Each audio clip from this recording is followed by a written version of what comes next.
రామరసం ఇది ప్రతి ఇంట్లో ఉండాలి. అతి సులువుగా తయారు చేసుకోవచ్చు.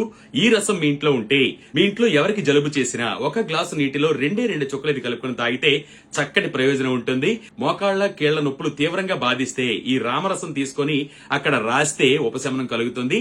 2 చుక్కలు ఈ రామరసాన్ని తీసుకొని జలుబుగా అనిపించినప్పుడు లేదంటే తలనొప్పిగా అనిపించినప్పుడు ఈ కణతలకు రాసుకుంటే మంచి ప్రయోజనం ఉంటుంది.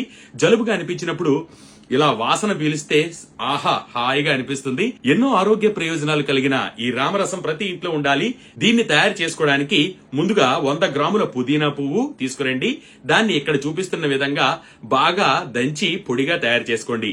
అలాగే 100 గ్రాముల వాము పువ్వు కూడా తీసుకుని రండి. దాన్ని దంచి పొడిగా తయారు చేసుకోండి. అలాగే 100 గ్రాముల కర్పూరాన్ని కూడా తీసుకుని వచ్చి పొడి చేసుకుని పక్కన పెట్టుకోండి. వీటన్నింటినీ కూడా ముందుగా ఒక గాజు పాత్రలో వేయాలి. వేసిన తర్వాత మీరు చూస్తూ ఉండగానే అన్ని నీరైపోతాయి.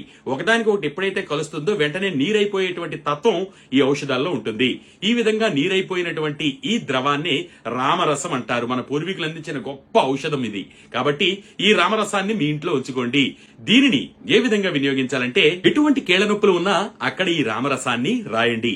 10 నిమిషాల తర్వాత గోరువెచ్చని నీటితో కాపడం పెట్టండి.